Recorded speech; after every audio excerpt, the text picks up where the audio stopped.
ప్రతి రాజకీయ అంశాన్ని పూర్తిగా తెలుసుకోవాలని మంత్రులకు సీఎం చంద్రబాబు నాయుడు సూచించారు. వైఎస్ఆర్ కాంగ్రెస్ పార్టీ చేస్తున్న విమర్శలపై కేబినెట్ భేటీ అనంతరం ఆయన స్పందించారు. పూర్తి అవగాహన తర్వాతనే మాట్లాడాలని మంత్రులు నేతలకు చంద్రబాబు సూచించారు.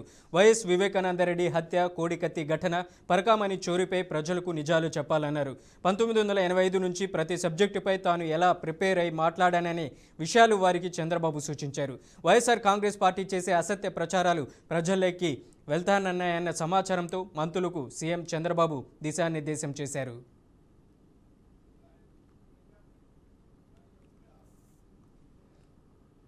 AP deputy CM Pawan Kalyan Delhi పర్యటనలో భాగంగా కేంద్ర రైల్వే శాఖ మంత్రి అశ్విని వైష్ణవ్తో భేటీ అయ్యారు. ఈ భేటీలో భాగంగా తన సొంత నియోజకవర్గమైన పిఠాపూర్లోని రైల్వే సమస్యలు, మౌలిక సదుపాయాల కల్పనపై ఆయన ప్రధానంగా చర్చించారు.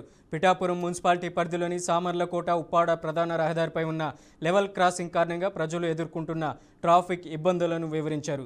సమస్యను పరిష్కరించేందుకు తక్షణమే రైల్వే ఓవర్ బ్రిడ్జ్ నిర్మాణం చేపట్టాలని పవన్ కళ్యాణ్ కోరారు. పిఠాపురాన్ని ఆధ్యాత్మిక కేంద్రంగా భావించే భక్తుల సౌకర్యార్థం రైల్వే స్టేషన్ను మోడల్ స్టేషన్గా అభివృద్ధి చేయాలన్నారు.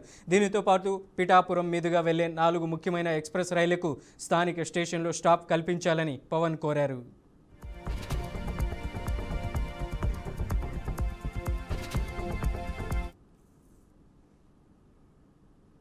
ఆంధ్రప్రదేశ్ జంగిల్ రాజుగా మారిందని వైసీపీ అధినేత మాజీ సీఎం వైఎస్ జగన్ ధ్వజమెత్తారు.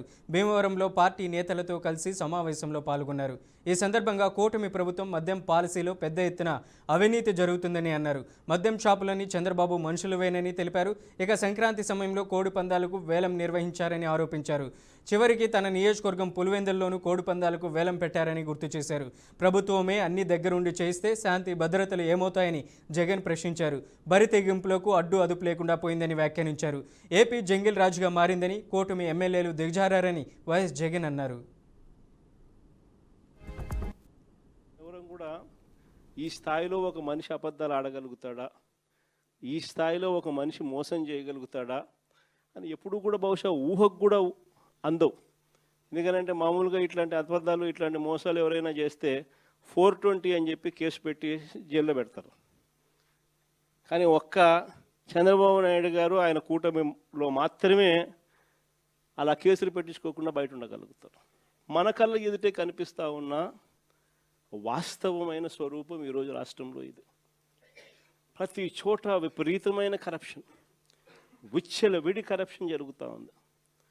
ఏ స్థాయిలో కరప్షన్ జరుగుతూ ఉంది అని అంటే అసలు రాజ్యం ఉంది, అసలు ఎవరైనా పాలకులు ఉన్నారా అని మనకే అర్థం కాని పరిస్థితిలో అసలు ఎవరు పాలన సాగుతూ ఉంది. గవర్నమెంట్కి రావాల్సిన ఆదాయం గవర్నమెంట్కి రావడంలా, అందుకనే గవర్నమెంట్కి రావాల్సిన ఆదాయాలు తగ్గుతూ ఉన్నాయి. ఆదాయం అంతా ఎవరు జోబులు లేకపోతా ఉంది అని అంటే పక్కన చంద్రబాబు నాయుడు దగ్గర నుంచి మొదలెడితే ఆయనకింత, నీకింత, నాకింత, నాకింత, నాకింత, నాకింత అని కింద వరకు దోచుకో, పంచుకో, తినుకో. మొన్న సంక్రాంతికి అయితే హైలైట్. నిజంగా అసలు ప్రభుత్వమా జంగల్ రాజ్యమా ఇదే అని చెప్పి అనిపించే విధంగా జరిగింది. నిజంగా జంగల్ రాజ్యం అనేది మామూలుగా ఇప్పుడు చూసిండం మనం. నిజంగా నాగరిక ప్రపంచంలో మనం ఉన్నామా అన్నది క్వశ్చన్ మార్క్ అనిపించే విధంగా సంక్రాంతి అనేది చేసినారు వీళ్ళు. ఎంత దారుణం అంటే అసలు ఆ వీడియోలు చూస్తూ ఉంటే, సోషల్ మీడియాలో వైరల్ అవుతా ఉన్న వీడియోలు చూస్తూ ఉంటే ఆశ్చర్యం కలిగిస్తూ ఉంది. మొబైల్ రికార్డింగ్ డ్యాన్సులు, మొబైల్ బండ్లలో కొత్తపేటలో రికార్డింగ్ డ్యాన్సులు, రోడ్డు మీద రికార్డింగ్ డ్యాన్సులు పెడతా ఉంటే మనుషులందరూ పరిగెత్తా ఉన్నారు. పాటలు చూస్తే తాగురా, తాగి చిందేయరా అని. ఆశ్చర్యం ఏంటంటే ప్రభుత్వం దగ్గరుండి చేయిస్తుంది. ఎమ్మెల్యేలకింత, చంద్రబాబుకింత, లోకేష్కింత అందరూ పంచుకోవడం, పోలీసులకింత. అసలు ఇటువంటి పరిపాలన, ఇటువంటి పరిస్థితి ఎప్పుడు కూడా చూడలే. ఏ స్థాయిలోకి వెళ్ళిపోయిందనంటే ఈ జంగల్ రాజ్యం అనేది నిజంగా అనుకుంటేనే ఆశ్చర్యం కలిగించే విషయం. ఓ డిఎస్పీ అనేవాడు మైక్ పట్టుకుంటాడు, యూనిఫామ్లో ఉన్నాడు, మైక్ పట్టుకున్నాడు, ఊపేయి కుదిపేయి అంటాడు. డిఎస్పీనా అసలు ఇది ఏం మనిషి అని చెప్పి అర్థం కావడం అసలు ఆశ్చర్యం కలిగించే విషయాలు. నిజంగా ఈ బరితెగింపు అన్నది, ఈ విచ్చలవిడితనం అన్నది నిజంగా ఏ స్థాయికి వెళ్ళిపోయిందనంటే చంద్రబాబు నాయుడు గారి ఎమ్మెల్యేలు చంద్రబాబు నాయుడు గారికి సంబంధించిన వాళ్ళంతా ఏ స్థాయిలోకి వెళ్ళిపోయినారంటే నిన్న 20 పేపర్లో చూసిన కోడూరు ఎమ్మెల్యే అరవ శ్రీధర్. అదే మనిషేనా అసలు ఇది ఎమ్మెల్యేనా అని అనిపిస్తుంది నాకు. అసలు ఈ అరవ శ్రీధర్ అనేవాడు ప్రభుత్వ ఉద్యోగి అయిన ఒక అమ్మాయిని భయపెట్టి బెదిరించి రేపు చేసి హెరాస్ చేసి స్వయంగా ఆ అమ్మాయి తనకు జరిగిన అన్యాయాన్ని కూడా ఏకంగా సాక్ష్యాలు ఆధారాలతో సహా బయట పెట్టింది. ఆముదాల వలస ఎమ్మెల్యే ఇంకోడు కూన రవికుమార్. ఈయన గారి వేధింపులు భరించలేక గవర్నమెంట్ స్కూల్ ప్రిన్సిపల్ ఆత్మహత్యా యత్నం చేసుకుంటే ఇప్పటి వరకు చర్యలు లేవు. సతివీడు ఎమ్మెల్యే కోనేటి ఆదిమూలం ఒక మహిళను బలాత్కారం చేసిన చివరికి ఆ అధికారిని ఉపయోగించి ఆ కేసునే క్లోజ్ చేయించుకుంటారు. అది ఎంత దారుణంగా జరుగుతుందనంటే ఇంకొకడు మంత్రి సంధ్యారాణి పిఏ ఇంకొకడు తనను లైంగికంగా వేధిస్తున్నాడని మరొక ప్రభుత్వ ఉద్యోగి అయిన మహిళ ఫిర్యాదు చేస్తే అతన్ని వదిలేసి ఫిర్యాదు చేసిన ఆయనను జైల్లో పెడతారు. అసలు నాకు ఆశ్చర్యంగా ఉంది. అసలు జంగల్ రాజ్యం అని అంటే ఇంకా వేరే పేరు ఏమైనా ఉంటుందా ఈ ప్రభుత్వంలో జరుగుతూ ఉన్న పనులకు? అసలు ఈ స్టేజ్లోకి ఒక ప్రభుత్వం పోవడం ఏంది? దగ్గరుండి ఇట్లా టోళ్ళని తీసుకొని పోయి ఇన్సిడెంట్ జరిగితే భయము భక్తి లేకపోకుండా మరుసటి రోజు జైల్లో పెట్టాల్సిన వాళ్ళందరినీ జైలు అనేది ఎలా ఉంటుందో చూపించాల్సింది పోయి, ఇలాంటిది ఏదైనా చేయాలంటే బొల్లులో భయం అనేది ఎలా ఉంటుందో చూపించాల్సింది పోయి, వీళ్ళందరినీ ప్రోత్సహిస్తాడు ఎవడు? వీళ్ళందరినీ ప్రోత్సహిస్తూ ఉండేది వీళ్ళు. సాక్షాత్తు దగ్గరుండి చంద్రబాబు నాయుడు, ఆయన కొడుకు, ఆయన ప్రభుత్వం. నిజంగా ఇలాంటి పాలనలో మనం ఉన్నాము, ఇలాంటి రాష్ట్రంలో మనం ఉన్నాము అని నిజంగా జంగల్ రాజ్యం అని అంటే ఇదే. విచ్చలవిడి అవినీతి కనిపిస్తూ ఉంది. ఎమ్మెల్యేల దగ్గర నుంచి మంత్రుల దగ్గర నుంచి విచ్చలవిడితనం కనిపిస్తూ ఉంది. విపరీతమైన కరప్షను, పోలీసులు రెడ్ బుక్ రాజ్యాంగం. ఏ మనిషి తప్పు చేయకపోయినా కానీ దొంగ సాక్ష్యాలు, దొంగ కేసులు పెట్టి బెదిరిస్తూ ఉన్నారు, తీసుకొని పోతున్నారు, అరెస్టులు చేస్తూ ఉన్నారు. ఒకవైపున ఇవన్నీ.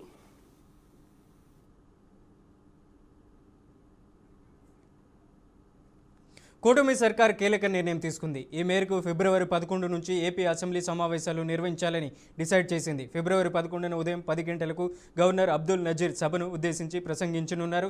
12న గవర్నర్ ప్రసంగానికి సభలో ధన్యవాద తీర్మానం చేయనున్నారు.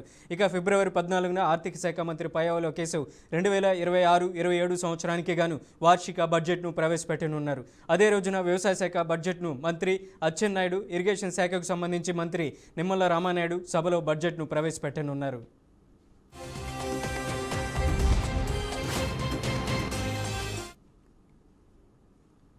తెలంగాణలో మున్సిపల్ ఎన్నికల ప్రక్రియ ప్రారంభమైంది. ఇప్పటికే మొదలైన నామినేషన్స్ ఈ నెల 30వ తేదీ వరకు స్వీకరించనున్నారు. ఈ నెల 31న నామినేషన్ల పరిశీలన జరగనుండగా ఫిబ్రవరి 3 వరకు నామినేషన్ల ఉపసంహరణకు అవకాశం ఉంది. ఫిబ్రవరి 11న రాష్ట్ర వ్యాప్తంగా మున్సిపల్ ఎన్నికలు జరగనున్నాయి. ఉదయం 7 గంటల నుంచి సాయంత్రం 5 గంటల వరకు పోలింగ్ కొనసాగనుంది. ఇక ఫిబ్రవరి 13న మున్సిపల్ ఎన్నికల ఫలితాలను ప్రకటించనున్నారు. మున్సిపల్ ఎన్నికలతో తెలంగాణ రాజకీయాలు మరోసారి వేడెక్కనున్నాయి.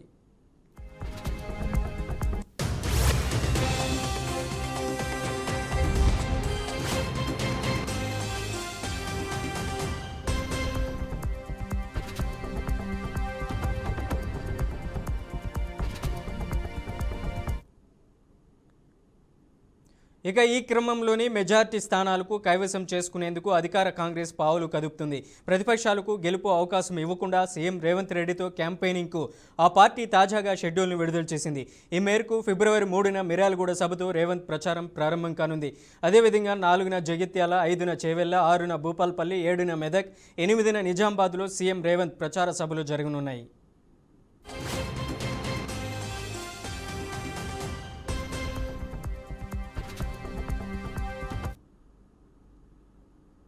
తెలంగాణ రాజకీయాల్లో పార్టీ ఫిరాయింపుల అంశం మరోసారి ఆసక్తిగా మారింది. ఈ విషయంలో పెండింగ్లో ఉన్న 3 ఎమ్మెల్యేల్లో ఒకరైన ఖైరతాబాద్ ఎమ్మెల్యే దానం నాగేందర్కు అసెంబ్లీ స్పీకర్ గడ్డం ప్రసాద్ బుధవారం నోటీసులు జారీ చేశారు.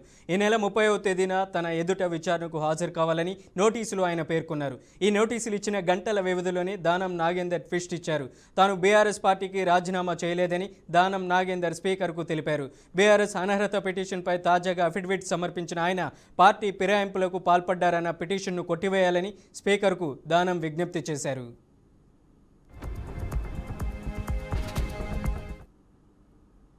బీఆర్ఎస్ నన్ను పార్టీ నుంచి సస్పెండ్ చేసినట్లు నాకు సమాచారం లేదని, నేను బీఆర్ఎస్ పార్టీకి రాజీనామా చేయలేదని దానం నాగేందర్ స్పష్టం చేశారు.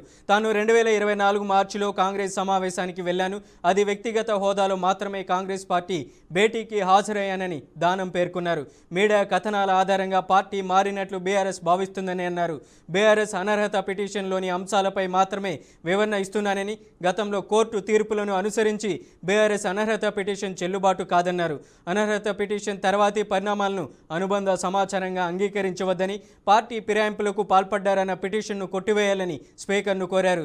కాగా దానం వాదనపై స్పీకర్ ఎలాంటి నిర్ణయం తీసుకుంటారు, జరగబోయే పరిణామాలపై బీఆర్ఎస్ ఎలా స్పందించబోతుంది అనేది ఉత్కంఠ రేపుతుంది.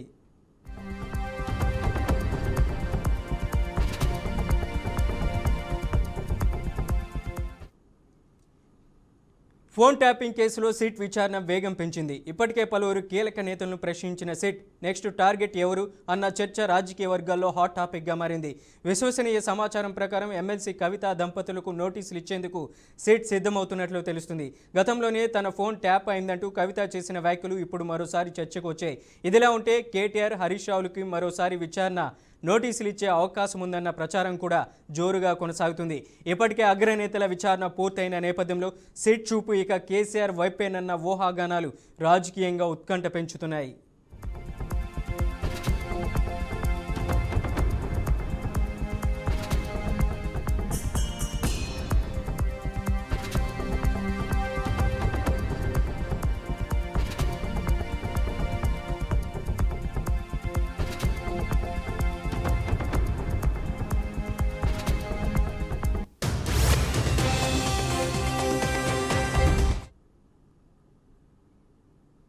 జనసేన ఎమ్మెల్యే శ్రీధర్పై వీణ అనే మహిళ చేసిన లైంగిక ఆరోపణలు ఏపీ రాజకీయాలను కుదిపేస్తున్నాయి. తనపై ఎమ్మెల్యే అత్యాచారం చేశాడని, 5 సార్లు అబార్షన్ చేయించారని సంచలన ఆరోపణలు చేశారు. ఆయనకు సంబంధించిన కొన్ని వీడియోలు కూడా సోషల్ మీడియాలో వైరల్ అవుతున్నాయి. కాగా తాజాగా బాధిత మహిళ మీడియాతో మాట్లాడారు. తనకు తీవ్ర అన్యాయం జరిగిందని, తనను శ్రీధర్ మోసం చేశాడంటూ ఆవేదన వ్యక్తం చేసింది. తనకు న్యాయం జరగాలని, శ్రీధర్పై న్యాయపరమైన చర్యలు తీసుకోవాలని ఆ మహిళ డిమాండ్ చేసింది.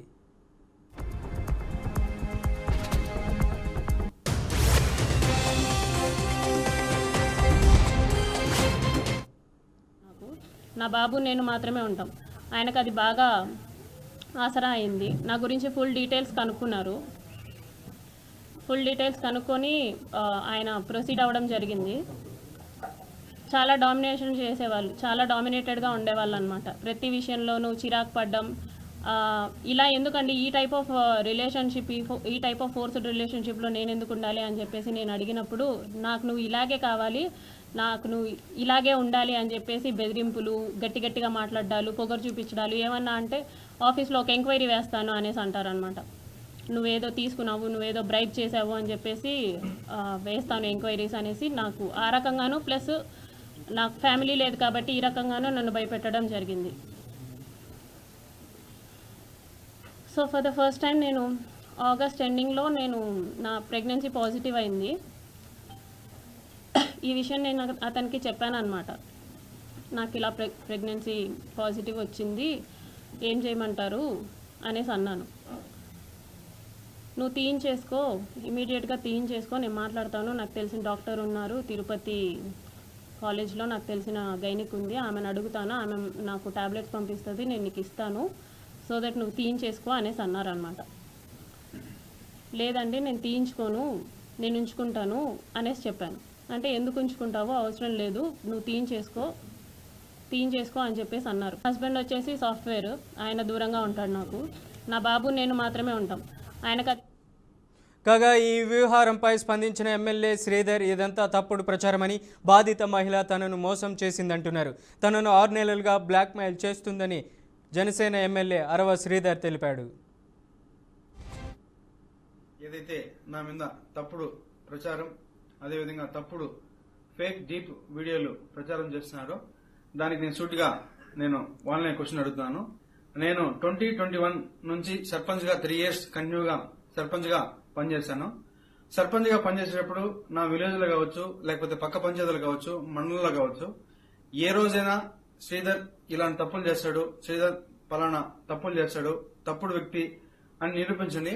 అదేవిధంగా ఈరోజు మా జనసేన పార్టీ అధ్యక్షులు శ్రీ గౌరవ ఉప ముఖ్యమంత్రి కళ్యాణ్ సార్ దగ్గర నేను ఆయన అడుగుజాల్లో నడుస్తూ ఆయన పనితీరుపై దృష్టి పెట్టి ఆయన ఎట్లయితే ప్రజలకు సేవ చేస్తున్నాడో అంతటికన్నా కొంచెం ఆయన దాంట్లో 1% ప్రజలకు సేవ చేస్తూ నా రైల్వే కోడ్ నియోజకవర్గంలో నేను పని చేస్తుంటే నాపైనే ఈ విధంగా దుష్ప్రచారం స్టార్ట్ చేయడం జరిగింది. ఏదైతే నేను ఈ videos fake deep videos morning నుంచి ఫేక్ అని చెప్తున్నారో దానికి నేను సూటిగా మరొకసారి వాళ్ళని అడుగుతున్నాను.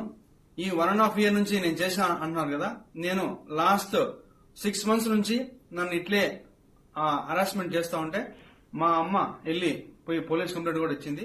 ఈ రోజు మార్నింగ్ నుంచి ఇక ఈ వ్యవహారంపై ఇప్పటికే జనసేన సీరియస్ అయింది. శ్రీధర్ను పార్టీ అధికారిక కార్యక్రమాలకు దూరంగా ఉండాలని హెచ్చరించింది. కమిటీ వేసి విచారణకు కూడా ఆదేశించింది.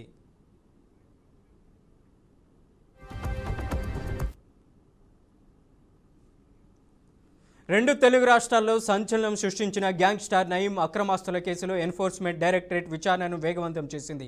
మనీ లాండరింగ్ ఆరోపణలపై సుదీర్ఘంగా దర్యాప్తు జరిపిన ఈడీ అధికారులు తాజాగా హైదరాబాద్లోని నాంపల్లి కోర్టులో ఛార్జిషీట్ను దాఖలు చేశారు. ఇక ఆ ఛార్జిషీట్ను పరిగణలోకి తీసుకొని పరిశీలించిన కోర్టు విచారణకు స్వీకరించింది.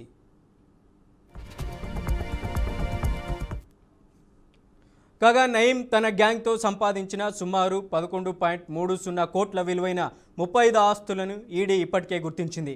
అందులోని యాదాద్రి భువనగిరి జిల్లాలోని షాపింగ్ కాంప్లెక్సులు, వ్యవసాయ భూములు కూడా ఉన్నాయి. ఈ ఆస్తులన్నీ నయీం తన కుటుంబ సభ్యులు మరియు సన్నిహితుల పేర్లపై బినామీలుగా రిజిస్టర్ చేసినట్లుగా అధికారులు ధృవీకరించారు.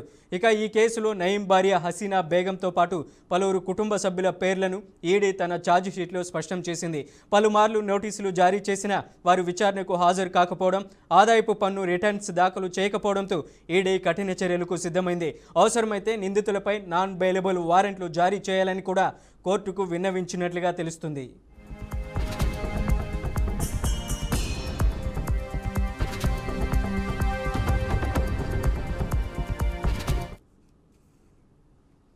మహారాష్ట్రలో విషాదం చోటు చేసుకుంది. విమాన ప్రమాదంలో మహారాష్ట్ర డిప్యూటీ సీఎం అజిత్ పవార్ దుర్మరణం పాలయ్యారు. ఉదయం ఆయన ప్రయాణిస్తున్న విమానం బారామతితో కుప్పకూలింది.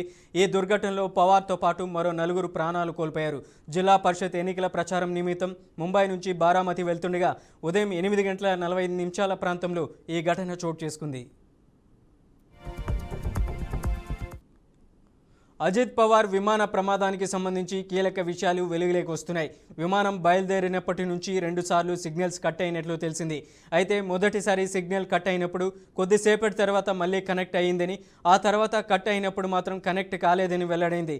ఇక ఒక్కసారిగా విమానం ఎత్తు, వేగం తగ్గిపోయిందని, ఆ తర్వాత కొద్దిసేపటికే కుప్పకూలినట్లు ఫ్లైట్ ట్రాకింగ్ డేటాను విశ్లేషించగా వెల్లడైంది.